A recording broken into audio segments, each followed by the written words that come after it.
Hello दोस्तों, आज मैं एक ऐसे टॉपिक के बारे में बात करूंगा जिसके बारे में ज्यादा बात नहीं होती। स्पंज आयरन और उसकी पोल्यूशन वाली कहानी। जरा सोचो, द 5th of December 1952 है। लंदन, जहां इंडस्ट्रियल रेवोल्यूशन शुरू हुआ था, वहां सुबह सुबह बहुत धुआं है। लोग काम पर जाते हैं, लेकिन जल्द ही सड़कें खाली होने लगती हैं।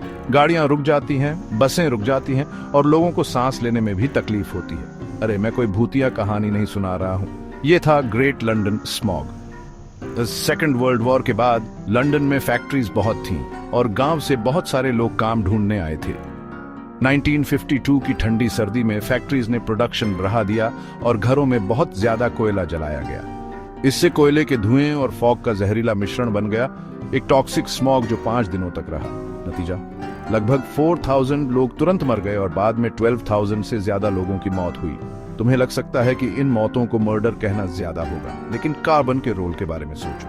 कार्बन, जो जिंदगी के लिए जरूरी है, इंडस्ट्रियल मिसयूज से जहरीला बन गया। इसे समझने के लिए इंडस्ट्रियल रेवोल्यूशन के समय चलते हैं। कोल धरती का मेन कार्बन सोर्स, फैक्ट्रीज और ट्रांसपोर्ट के लिए फ्यूल था।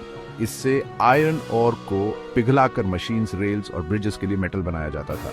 अब आता है स्पंज आयरन, जो कोल और आयरन ओर से बनता है। अगर आयरन को पिघलाया नहीं जाता, लेकिन कोल या नेचुरल गैस के साथ तेज गर्मी में रिड्यूस किया जाता है, तो उसकी सरफेस पोरस स्पॉन्ज जैसी हो जाती है।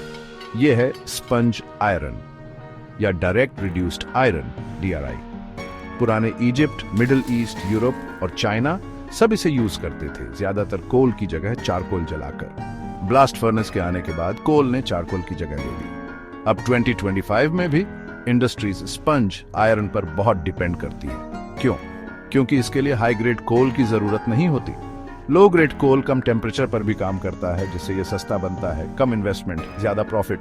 लेकिन यहाँ ट्विस्ट है, लो ग्रेड कोल पर डिपेंड करने की वजह से स्पंज आयरन प्रोडक्शन दुनिया के सबसे पोल्यूटिंग इंडस्ट्रीज में से एक बन गया है।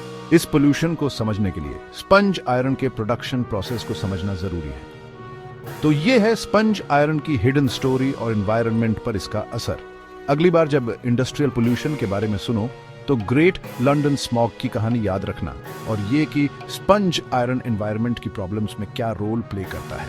अवेयर रहो, कॉन्शियस रहो और एक क्लीन ग्रीन फ्यूचर के लिए काम करो। देखने के लिए धन्यवाद। लाइक, शेयर और सब्सक्राइब करना मत भूलना, और भी ऐसी इंफॉर्मेटिव स्टोरीज के लिए। अगली बार मिलते हैं।